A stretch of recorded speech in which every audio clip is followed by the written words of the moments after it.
So we're going to start this segment on vertical integration with a bit of a story. So when I was completing my PhD, my advisor, Dr. Trevor Slack, was doing his sabbatical at the Center for Corporate Strategy and Change at Warwick University in England. And so I had this really exciting opportunity to go and study with scholars. So the whole idea of this Center for Corporate Strategy and Change was that it's a think tank on strategy and change. And what they were doing was bringing in leading scholars from all around the world to look at how, like, industrial change and strategy and new innovations and publishing new research. And I have to say, it was kind of like a put your brain on fire for 4 months as you're sitting in with these people from around the world who are leading experts in these areas. So I had an amazing time. Not only was I able to sit in with the professors, but we're also a bunch of other PhD students that are all working together. So I met this really great guy, Winfried Riegok, and he was the first ever person who I'd met who was able to do a PhD with another individual. So usually a PhD, the purpose of which is to uncover new knowledge, and it's a solitary, research endeavor. And but the reason why they allowed him to collaborate was that he was looking at vertical integration and the M form, multi-divisional form of organizations that operated in automobile manufacturing in the United States. And his colleague or co-researcher was looking at automobile manufacturing in Japan. And what they were doing was they were comparing the two of them. So this is actually a copy of his PhD thesis, and you can see it was very well read and digested at the time. So they were trying to understand why North America was losing its competitive edge with regards to automobile manufacturing. So I was at Warwick University in the mid-1990s, but it was really around the 1970s and 80s that the US started to really lose that advantage as cars from Japan came onto the North American market, and essentially North Americans bought up these cars, and they wanted, the Japanese offered smaller cars that were more fuel efficient, with all kinds of options, right? You could get intermittent wipers, you could get different kinds of tires, you could get leather seats, you could get regular seats. Whereas the North American cars were under this dominant view that North Americans wanted big cars, and they still sort of adhered to the Henry Ford model of the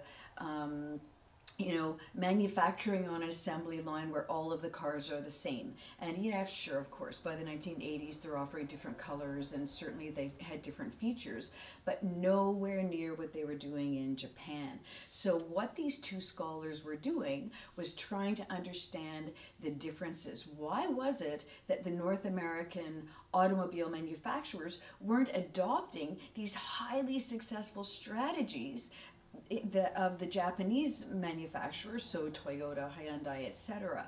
Now, the main difference was in North America, they were still vertically integrated organizations. In Japan, they operated as networks. So instead of owning all of the means of production to actually make that car, in Japan, it was a network of organizations, and they were sort of predominated by this Kiriatsu philosophy of collaboration and integration, where the idea was that every organization in the network was an expert, right? So they had those core competencies of the firm. They were responsible for innovation in those areas and bringing those ideas back into the Toyota hub, right? Versus the North American model that was really predominated again by owning all of the means of production, but being less agile. And a key difference that really hindered the opportunity for the North American automobile manufacturers to compete was that they were unionized, and they were not in Japan. So in North America, they're paying considerably more for labor than they were in Japan, And then of course they're paying managers to supervise all that labor, whereas in Japan there's smaller, more agile companies that aren't unionized, and it's the culture of the organization in terms of being the best that's driving that innovation. So just an absolutely fantastic and an amazing PhD, and obviously I really enjoyed the opportunity to meet with these individuals and talk about it. So the results of the, I mean, essentially the anti-competitive nature of the U.S. automobile market, right? So people are buying Japanese cars. Toyota, of course, becomes the leading automobile, in terms of sales globally. So this had a massive impact in the way North American businesses, and not just in automobile manufacturing, viewed the nature of the way they made their business. They started to ask the question, do we need to maintain control over every aspect of our business?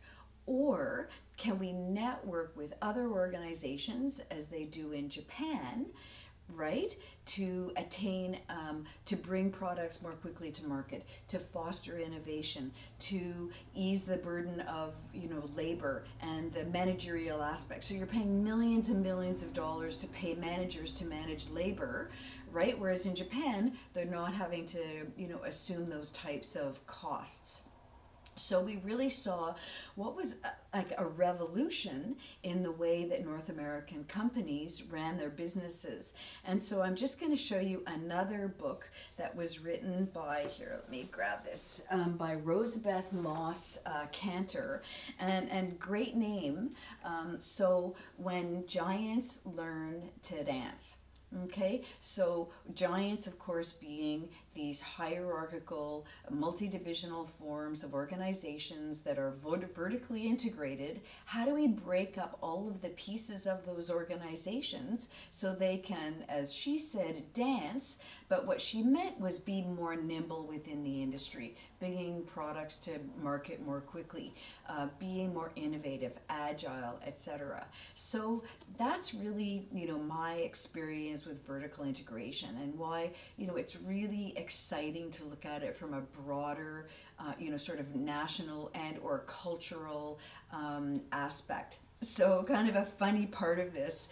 So as North America was really adjusting with this change, they came out with this really hilarious movie starring Michael Keaton. Some of you might know Michael Keaton as Batman, but essentially he was the manager of a North American automobile plant that was purchased by a Japanese company, and it essentially showed how, they have these, labor union mentality, workers that would come in, 9 to 5, what have you, and then of course they have these new Japanese managers come in with a completely different culture of the way they treat their employees and what's expected of the employees, and much more collaborative and integrated way of, gaining the opinions and the ideas of the managers.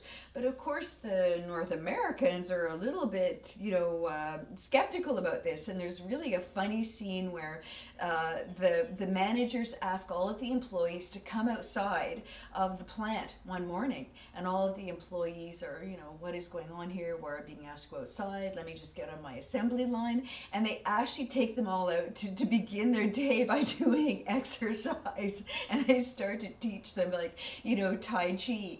And of course Michael Keaton, perfect in the role in terms of, the facial expressions and the skepticism. And essentially this movie captivated this cultural shift of norms, values, expectations that was being seen throughout North America as they made this change from multi-divisional forms of organizations to network forms of organizations. So in its essence, vertical integration is the strategy to control the means of production in your organization. So certainly there are benefits to doing this, to owning all of the elements needed to make your product or service and being able to control that. That means that you don't have to go shop around on the market. Remember earlier we talked about markets and exchange relationships. Well, when you control all of the materials needed to make your products and services, then you don't need to outsource that. you can control all of that. You can ensure quality of the production. Now, this is particularly important because you're trying to make the best product possible to sell to your customers, and so being able to control every single element of the value chain that goes into making that product, right? And especially if it's sort of like, we'll go back to our car analogy that we were speaking about earlier. If you're Rolls Royce, you want the best leather, the best tires, the best engine. So you want to be able to control all of that and not necessarily delegate that out. So what are the benefits of owning the means of production? Certainly you get to control everything in your value chain. It reduces your dependence on suppliers. So if the price of a good goes up or down, you don't have to worry about that because you actually own that yourself. You don't have to worry about, we talked about markets where, price is that adversarial, sort of element within those relationships. Well, you're no longer outsourcing anything, and so you don't have to worry about bargaining costs and the time that it would, and energy that it would take in order to source out all of the products and things needed. You can guarantee access to the assets that you need. This is particularly important if your organization's strategic success in relation to your customers is dependent upon a very rare or valuable asset. So that's when you want to make sure you own it. And of course, we alluded to that when we spoke about broadcasting companies wanting to own sport organizations because they need the content, right, for their viewers to get the most eyeballs on television. And certainly there can be some reduced costs because you're not having to undertake all of these different elements of outsourcing, buying, etc.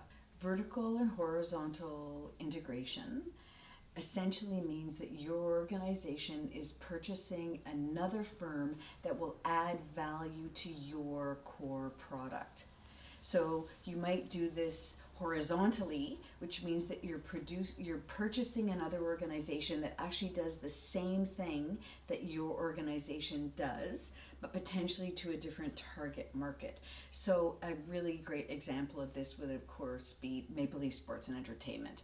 So they have the Raptors, the Leafs, the Argos, the FC, the St. Michael's Majors, right? So they're all sport organizations that create a core sport product that is then sold to fans. Vertical integration means purchasing another business that complements your existing core product. So again, in the context of sport, you might be a sport organization, so we'll go MLSE again. Okay, so not only do they own the sport franchises that in multiple sports, but they also own like Leafs TV or Raptors TV, so they're vertically integrated in the broadcasting area. They also own their own facilities. So what they're doing is essentially extending or leveraging their original product by controlling how that's distributed to the fans. An interesting example is from the Ottawa Senators. So instead of using Ticketmaster, they actually started their own ticketing company. So why let Ticketmaster, get a commission off the sale of tickets to your customers? So they essentially launched their own ticketing, and not only do they use it for their Senators games, but they use it for all of the other activities, so the concerts, etc., that they host in their facility that they also own. So in sum, vertical integration means you're purchasing a business that augments your existing core product of your organization, either moving forward to the customers or backwards towards creating the different elements that you would need in your supply chain. Horizontal integration is purchasing a business that's similar to your existing business that you already own. Forward integration entails purchasing a business that enables you to have an enhanced relationship with your end customer. So an example here would be Apple, that owns their own retail stores. Backwards integration means purchasing the quote unquote raw materials needed to produce your core product.